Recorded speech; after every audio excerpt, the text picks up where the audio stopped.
order of the State Infrastructure Committee. Everybody's here, it looks like.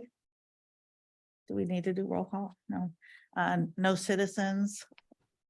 Okay, approved minutes of April 27th meeting. I move that we approve the minutes. I had one comment, though, excuse me. When it shows what we planned on doing with the streets, didn't we talk about making Fifth or the one in front of the fire station one way? That isn't mentioned there. Yeah, we did talk about that, but making that a one-way. Yeah, it is number under system connected vehicle capacity projects 19. The Okay, I just didn't highway to, recognize it then. yeah, it says they recommended the project be high priority with converting Jeremy Lovelace Avenue to one-way travel in the eastbound direction. All right, bad eyes, I guess. Okay, so Nope, Karen, it's a lot of information. Karen So made a motion. I have a second. Scott second. All those in favor? I Aye. Beth? Oh. Aye. Looks like it's unanimous. I wasn't here. Okay, you can still say yes. Doesn't Oh, matter. Okay, recap on CDBG ramps, Lawrence high pressure line, Don. Final walkthrough was last Monday or Tuesday. I think it was Tuesday. Water pressure improved by 40 PSI from the neighborhood, so it went from 24 to around 60 PSI. And yeah, project's done. Everything's good. I saw Lawrence got paved. Does that mean we're done with that? Did Yep, we- final walkthrough. They Okay. did final paving, the ditch line work to repair that and get rid of all the asphalt. And then I think they're grading driveways when we did the inspection.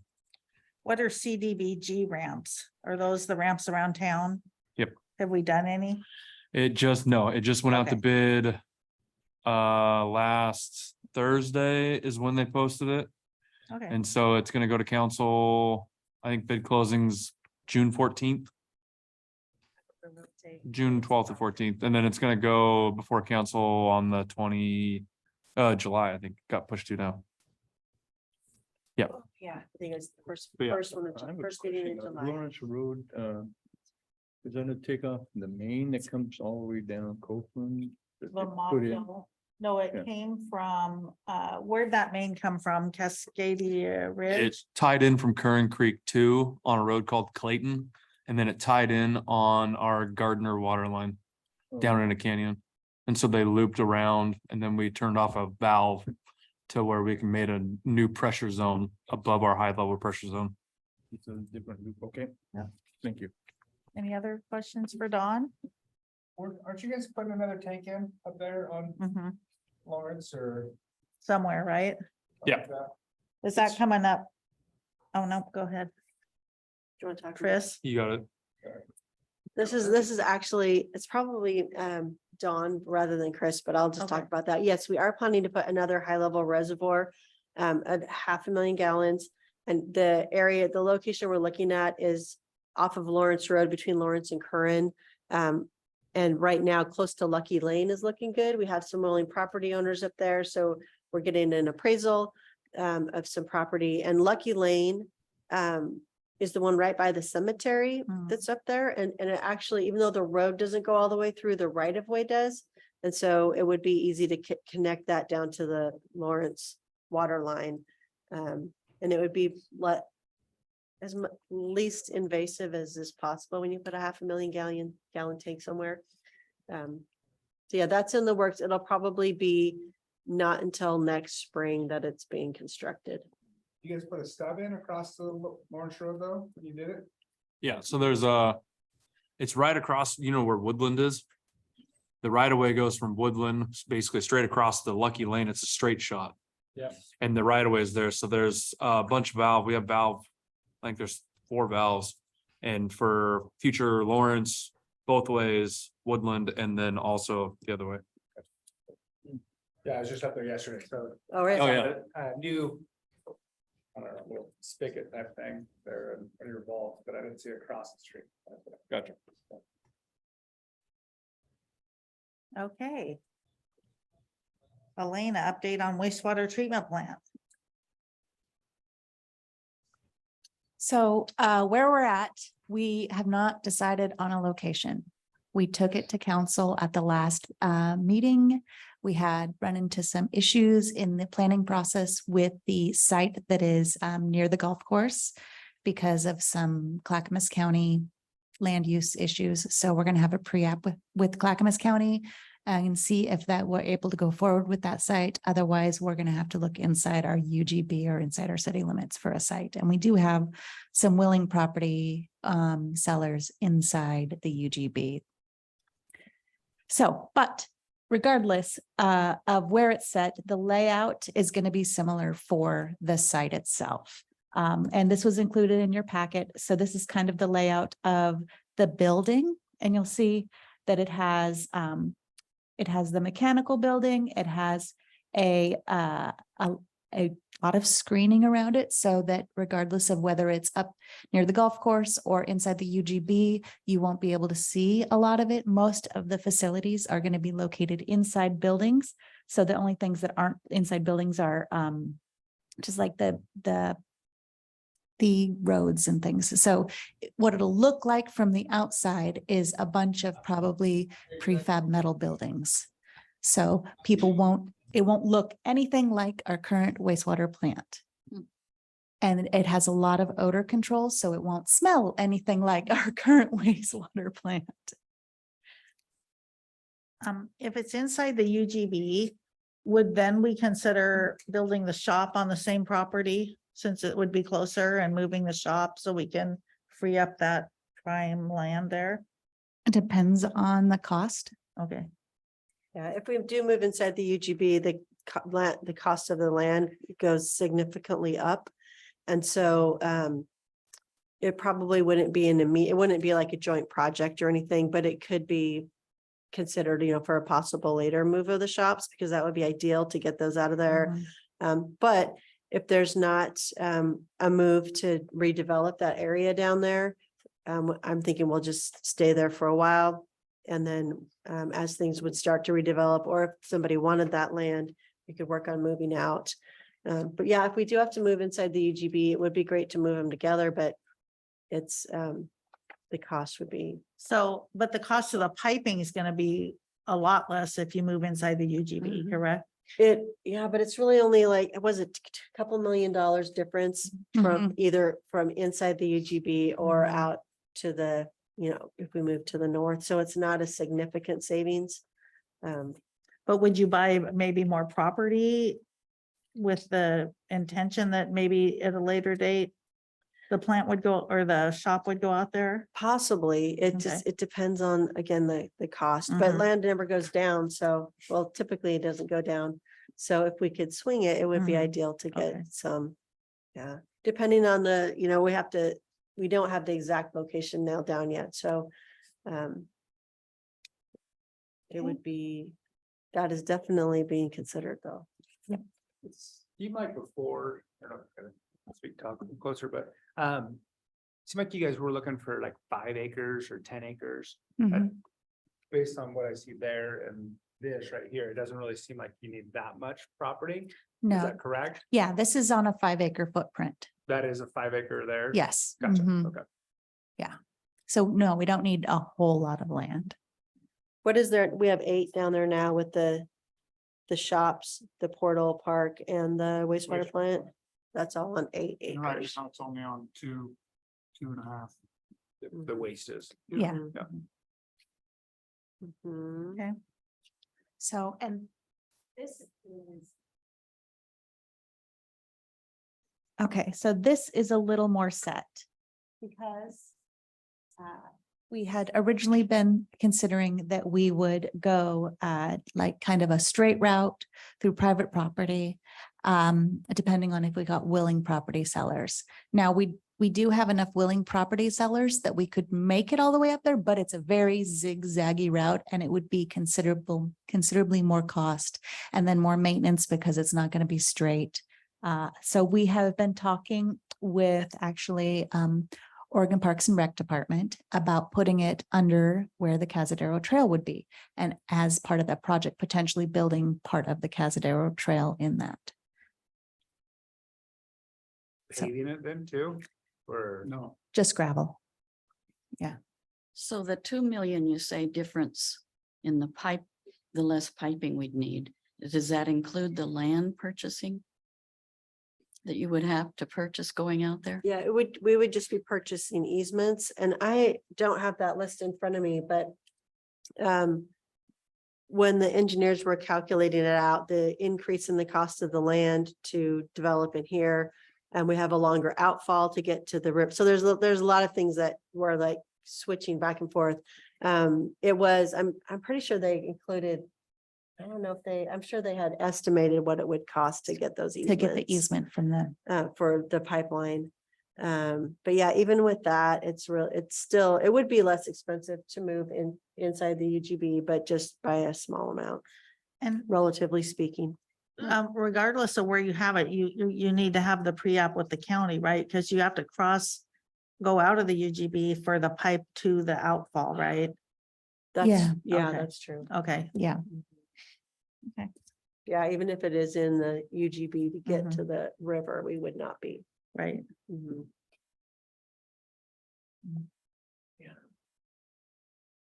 Any other questions? At this time, okay.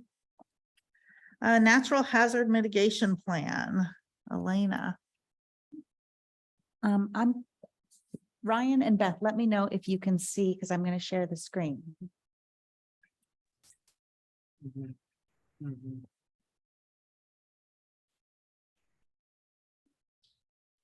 Not yet. Can you see Yep. now? Yep, sure can. Fantastic. can see. I'm going to skip through a lot of this because a lot of it hasn't changed.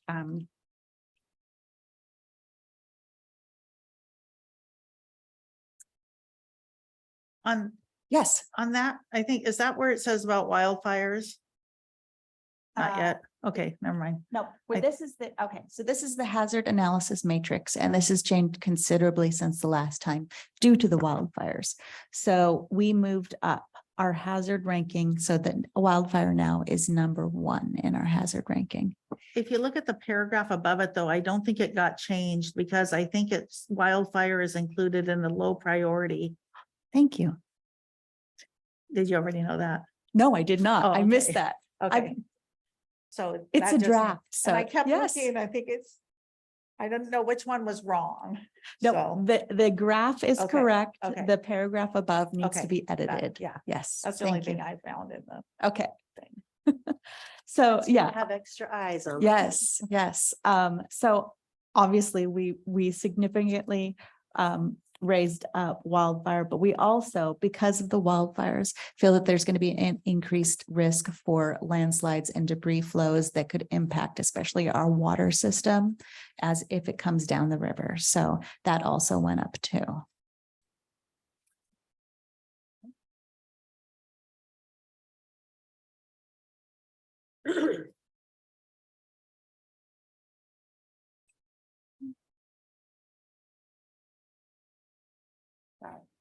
Okay. So what I'm hoping you guys will evaluate and potentially add or see if things need to be changed is the action items. So these action items, things we include in here, if they're included in our plan, that helps us apply for grants. So if we're looking at FEMA, Oregon Emergency Management grants, having them included in here makes it more likely that we can apply for the grants. And so some of these things I think are things that seem like no brainer, like evacuation planning. We've heard that over and over again, whether it's through the transportation or in community outreach. The Clackamas County Wildfire Protection Plan, that hasn't been approved yet, but following whatever's included in that. Something that came out of the committee is to compile a book for emergency management staff. So things that they need in the case of an emergency. And they were like, just knowing who to contact at the school district if we needed to get into, use the high school gym as a base of operations, or what's the number for gas station if we need to start filling our trucks in the middle of the night. So compiling a resource book. a vulnerable population registry that people can self-register for if they need extra assistance, such as they have mobility issues and can't evacuate if we need to evacuate, or if the power goes out for extended period of time, they have medical devices that rely on electricity. Livestock evacuation assistance. So now the county has some of this, but it might be nice for us to create local resources within the city or within the larger city region to help if that ever happens again. Seismic upgrades, which is carried over from the last one. And then the high school is planning on doing seismic upgrades at the high school gym and River Mill Elementary School gym.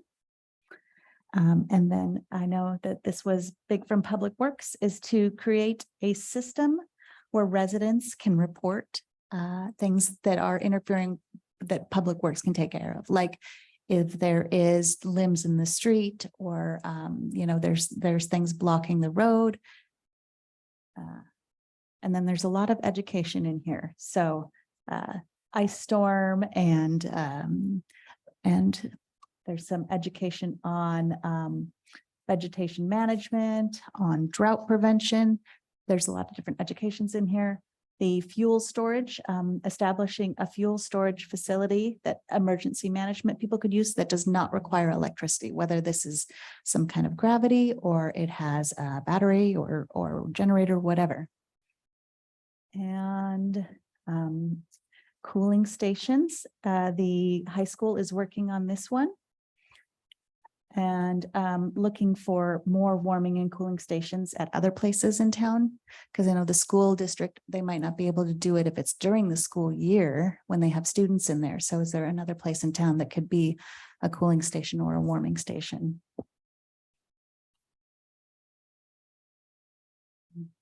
Updating the stormwater master plan. We've had significant growth. And that has changed some of the projects on that stormwater master plan. And then just the rest of it is updating regulatory documents. I thought it looked good, but I thought it looked like a lot of work for city staff, because when you looked at who was in charge of it, Yeah, it always said city staff. it's kind of a wish list.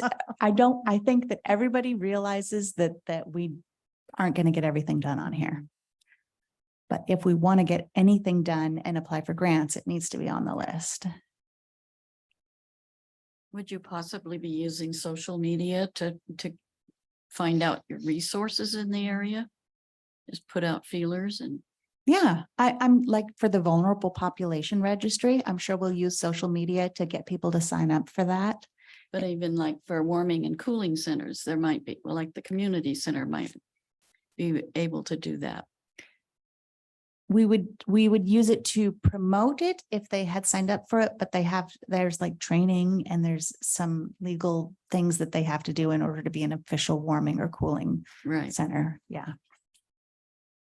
We'd probably just reach out directly rather than doing kind of a random call. There's a group called Esticated Connects that meets also, and there's some good connections in there. So if there was other groups or organizations that could provide heating or warming or cooling shelter, that's a good place to hear about them also. So we could just reach out directly. And you could use that as far as getting resources for moving livestock too. There's a lot of Mhm. people that did that during the evacuation that would probably be willing to respond to you if you put out a feeler. Yeah, and last night were you at the fire station last night? No. So Mary was there. the dog services was over there and they were taking signups for people to pre-register with their trailers and stuff to haul livestock in the event of evacuation, because that way they can bring their trailer in Yeah, and have them like make sure that they're safe and that they have all their things they need to be a safe trailer to haul livestock. Then they could be on their list to call to help people. So that's I didn't know that was happening last night. it was, I don't remember, what was it called? Emergency. It was the wildfire preparedness fair or something like that, Hmm. but at the fire station. They were hosting, but they They did were have hosting it, different yeah. partners in there and lots of good things going on as far as Yeah. thinking ahead about how to do that. Yeah. A lot of cities have their library for heating and cooling. Will our Mhm. library staff, is that who needs to go through the training, or is it just the building needs to be checked out? I don't know, because we do list our library as one for the hours that they're open Uh-huh. because it's already open to the public. Uh-huh. And so I don't know that we would run it over as like an overnight Oh, shelter or gotcha. anything.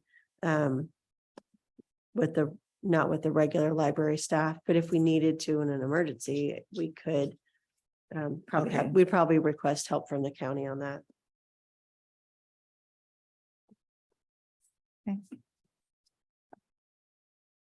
Anything else, Gary? Nothing? Oh, yeah, Gary was there last night. weren't you? Anyone else, anyone online want to have anything? Ryan or Beth? Oh, okay, I don't have anything. okay. I just had one thought, is that if we do have a city line, for limbs that are down, or lines that, you know, we probably want to be including PGE or Clackamas County on there, because I could see a lot of issues with, you know, it being out of the city limits, where the county should be handling it and yet getting calls for the city. We might just want to include them on that. That's a very good point. Yeah. Thank you. I do have one comment about, on the minutes it mentioned, and I wasn't here for the meeting. About the speed reduction efforts on Copeland and Sixth Cemetery. Right. And the rumble strips were kind of separated out of there, which in I was thinking full of you. disclosure, I was I thinking. of live you when right we put there. That out. I really would like to reinforce her notion and add perhaps some less severe signs or some other solution. Those rumble strips are just really disruptive, Mhm. especially if I'm in my living room. So anyway, I was wondering if the scientific study is going to happen, or if that's gonna be just sort of That was, avoided. yeah, that was recommendation as part of the transportation system plan update. So, you know, it may be included as part of the TSP updates, but it's not going to be something that's on the docket for this year. But there is some credence attached to the idea of a scientific study, a noise study, or. Yeah. something. That was included in the recommendation from this committee is to do a noise study. Yeah. Before installing.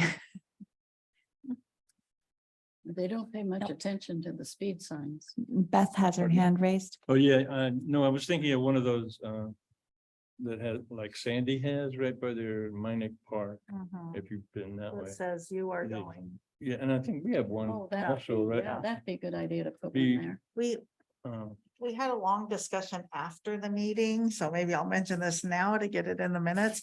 About something at cemetery, whether it be some kind of median, so when they come, they know that there's something there.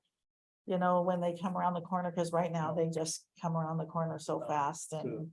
That blind corner, I have encountered runners and people on Mhm. bikes and stuff there. that- For crossing, we Sure. talked about that. We talked about a roundabout to slow them down right there when they come down. So those will be other options that I'm sure if they ever get to where they're gonna do something there that we'll be able to comment on that stuff. So, yeah. Okay, And Beth has her hand up. huh? Beth has her hand up. Oh, Beth. Yes, thank you. I had spoke to someone about the county, at the county about that too, and they thought they owned the road up until possibly cemetery or right in that area. So if something is to be done, it would probably have to be done on the county's end if that information is correct. You have that map. Yeah, I have. I think I forgave, yeah. So find you'll that. have to look. Cause it does, I think it's owned by the county, but is it or owned by the city, but maintained by the county? I I can't don't know. remember. I'll have to look into Yeah. that. Yeah, before we do anything up there. Where does it transition from Sixth to Copeland? That cemetery? Cemetery Road, I think. Well, the little house though on the right after you start up Copeland is Sixth. On the right. After- Oh, that's- Yeah, that's Sixth. That's a Sixth address. Oh, yeah. Ooh, Uh-huh. interesting. But after that, they're all Copeland.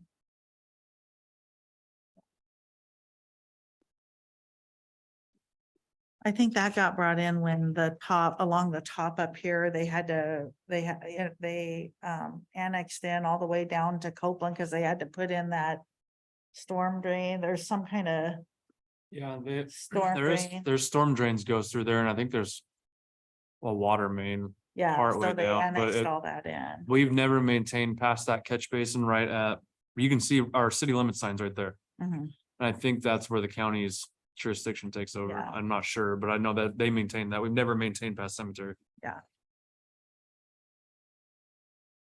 We've weed eated the property she's talking about. We've cut down the briars Yeah. up the guardrail a little bit, but that's as far as it goes.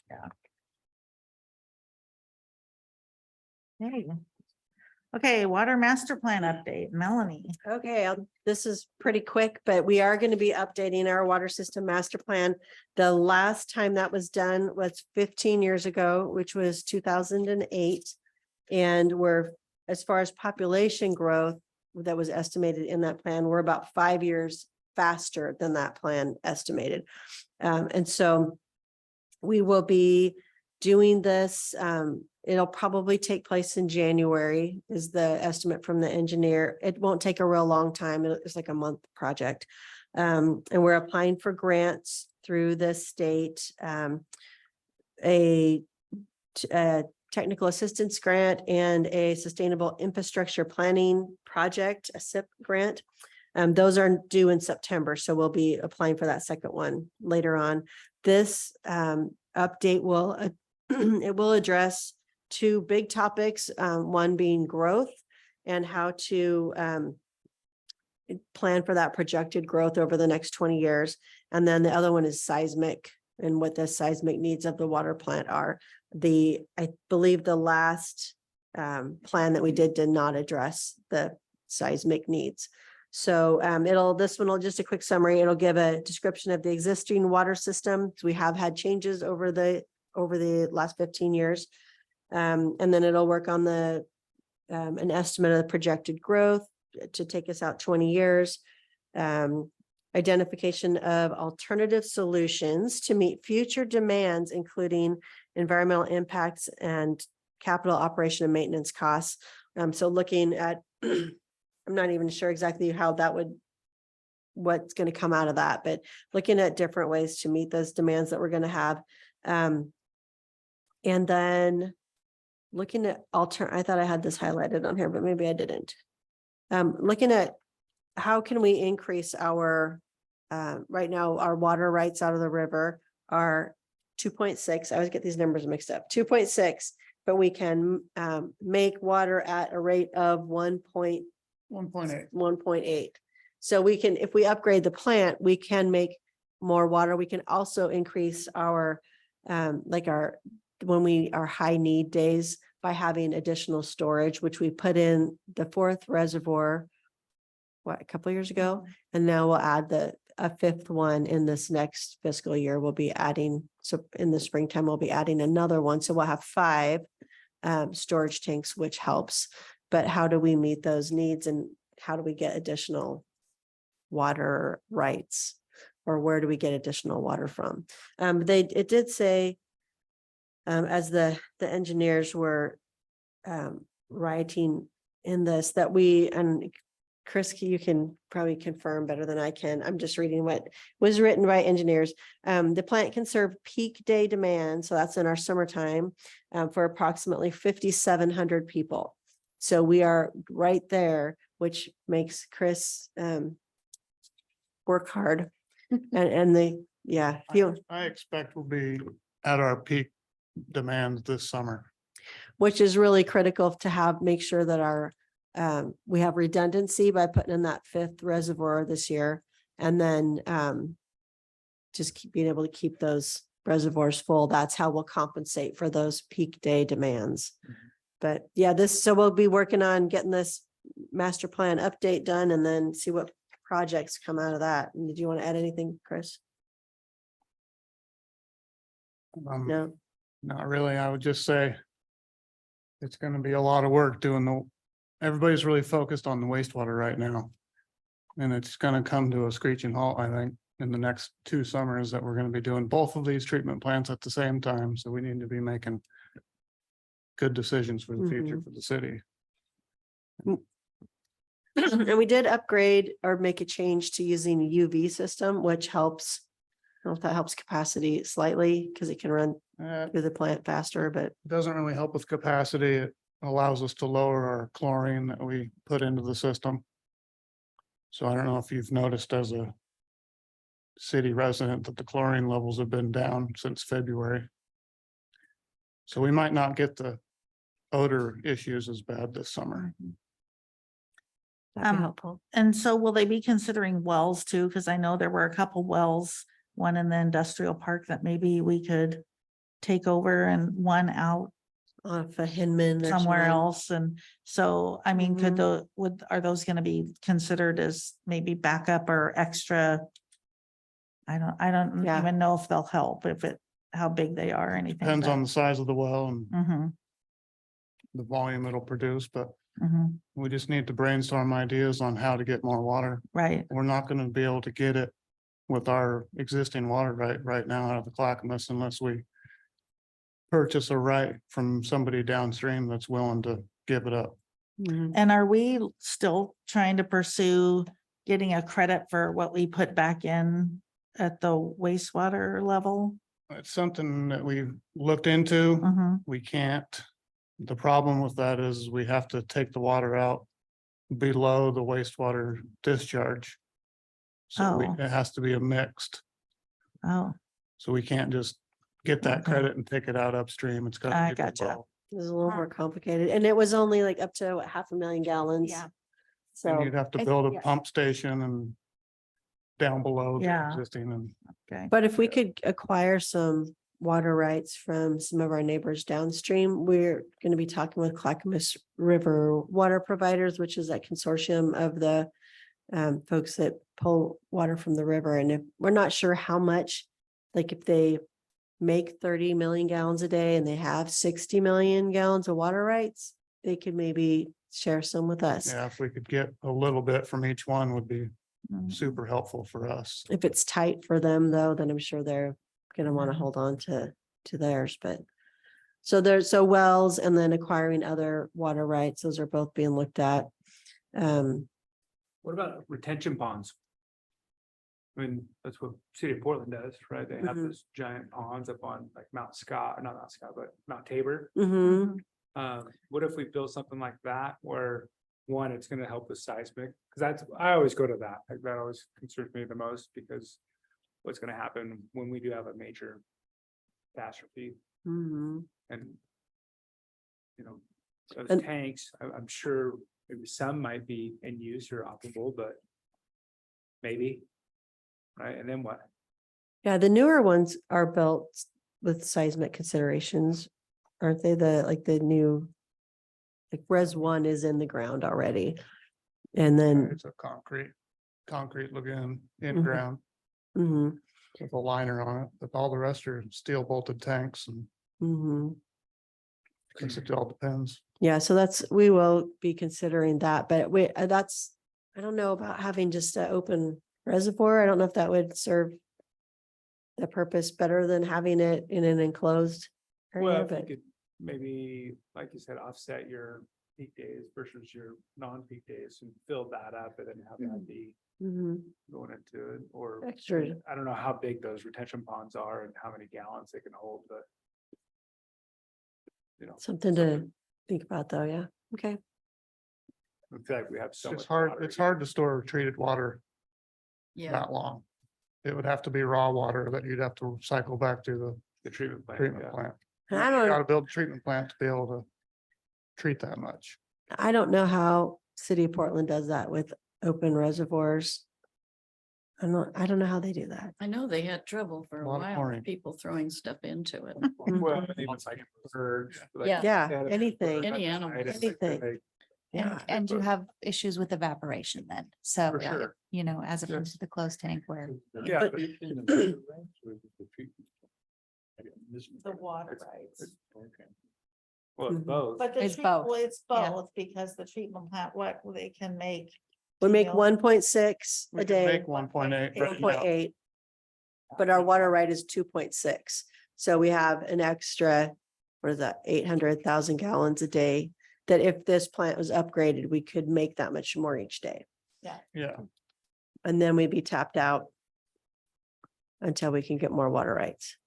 What about on Faraday Hills? There's a lot of water there. That whole hillside is spring, a Mhm. lot of water. And what if you made another treatment plant there? And again. use- With the well, and you don't need such a massive treatment plant when you're pulling water from a well either, I don't believe. It's very simple. But then how do you get this? So that's something that we could look at, because it's weird that there's that much water, up on a hill, up on Reagan Hill too. I think there's springs that Yeah. just come out. Well, Yeah, I know Faraday Hills a lot.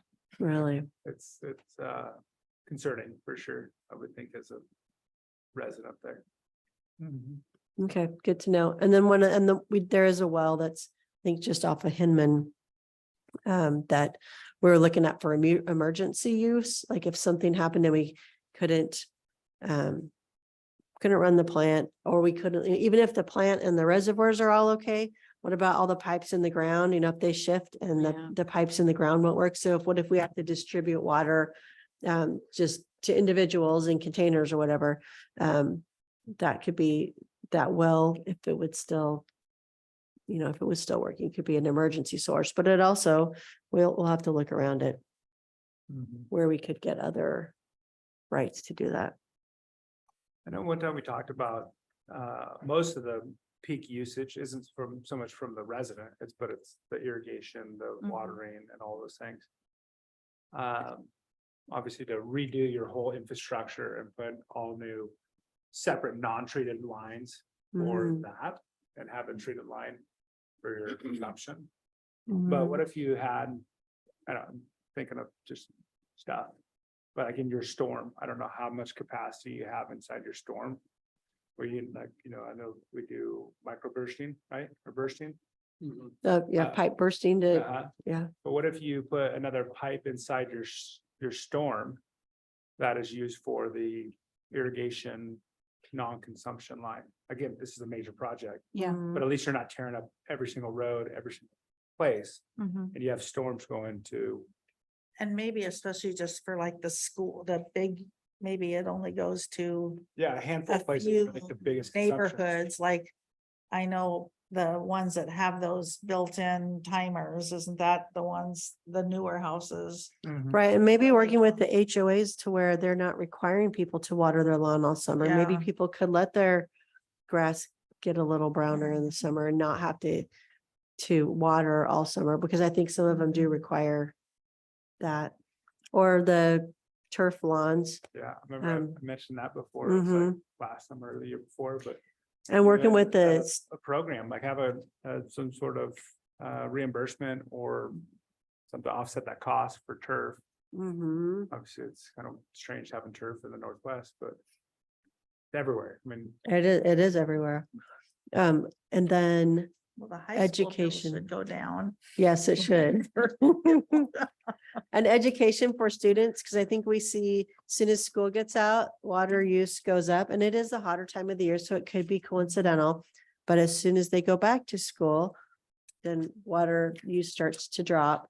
And so is it the temperatures and people are needing more water, or is it because their kids are home and just use, Irrigation. And part of the natural hazard mitigation plan is irrigation audits. So the Clackamas River water providers will offer that for free right now. And can we get more people to do it? To take Can- part Can in we that. work with the HOAs to have them require that as part of their, move in or something like that? Could you make it, I mean, this might be far out there, but on these new subdivisions before they're built, have them have a separate water line for non-treated water? Where do you get the non-treated water? I don't know. Again, reservoir, I mean, good. It would Faraday go- Hills, they have retention pond at Faraday Hills, use that for your non-treated water. As long as it lasted, Mhm. it'd probably drain out in a day. I'm sure. Yeah. I don't know, I again, don't know. I'm just thinking of. Just thinking outside the Yeah, box. Yeah, though. right. Yeah, Isn't, And then you gotta have a right if you're pumping it out of the river, water right. yeah, I mean, some cities in the state do that, but they probably got unlimited water rights. Hmm. could we have a water right for treated versus non-treated? Would that, is there such a thing as getting that different? There's irrigation water rights, but usually it's given to farmers. Right, Yeah. So there's no water rights available on Pretty the much all the Clackamas rights River. are We'd have to Clackamas. buy it from someone. yeah, they're. Spoken for. Yeah, there's Mhm. nothing. So anyway, yeah, it's, A lot to think about. it is a lot to Yes. think about and to think creatively about too, like your, different ideas, new ideas. Prineville's done a great job of that, I think. Where they have an aquifer that they recharge so that they can use that water later. Just odd things like that, Mhm. And they irrigate that golf course with their wastewater plant. That's why they put that in there.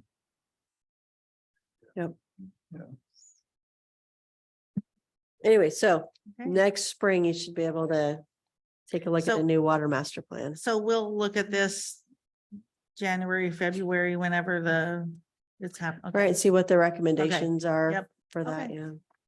Cool, thank you. Mhm. TSP update, planning staff, but they're gone. It's okay. I can update you. Okay, Because I'm just gonna update you on the next steps. So Yeah. they had their last public meeting. It was very poorly attended, had like 2 Yes. people. So we're asking people to take the online survey, and the online survey is on the website. There's a little banner up at the top to help you find it quick and easy, and it's open through June 5th. Okay. And then after the online survey closes, the consultants and staff will put together the recommendations, and the draft TSP will go to the stakeholder group. And then in the fall, it'll go to the city council for adoption. So we're looking after this, probably towards the end of the summer, having the draft ready for the stakeholder group. And then after that, in the fall for the council. You post that on social media, that it's on the website? Yep. Okay, I figured that's all I think. it has its own page. Just. There's an actual page on the city website that. City of has all this stuff. Estacada.org/TSP. Yeah, TISP. if you're. need It's a good little aid. daunting. The survey's a little. On every page, or you have to take it twice, like I did. Oh. That's interesting. That didn't happen to me. That's, You could just Interesting. use all at once. oh, yeah. Okay, I guess you have my results, I don't know, but. We probably, yeah, we must, if you took it. But yeah, it is a little daunting. So if you're taking it, our friends are trying to work their way through it, have them call. Can try to help out. anything? Okay. Commissioner reports and comments. Anyone got anything? Oh, now we have public too. We have a member of the public here. We what? I'm just saying that now there's a member of the public here, and I Oh, don't think who it's had on your public comment? agenda. She missed the public comment if she had. Did you public want comment. to? Okay. Okay, okay. Nothing? How Beth or Ryan? Nothing? Nothing to add for me. Okay, Me so. either. So Elena, when do you see us having to have another meeting? So if we stay on schedule, we would do it in 3 months. So beginning of September, and then we run into the issue with Labor Day, right? So let's look at the calendar in September. Because we don't want to be meeting, maybe we do. Do you want to meet the week of Labor Day, which would be, if we're sticking to that first Thursday, the 7th of September? Or is that going to be an issue for any of you? I know I cannot. You cannot. Yeah, Okay, For sure. How about the 14th? I'm available pretty much every day other than that, the Okay. 26th and that first week of Labor Day or the whole week. yeah. Do we, Can we do we do the look at the 14th? 14th? The 14th? Beth, Ryan, is the 14th good for now? September 14th? Yeah, the 14th would work for me. It sounds good for me also. Okay, Great. looks I like we've will, got a date. I got a date. Fantastic.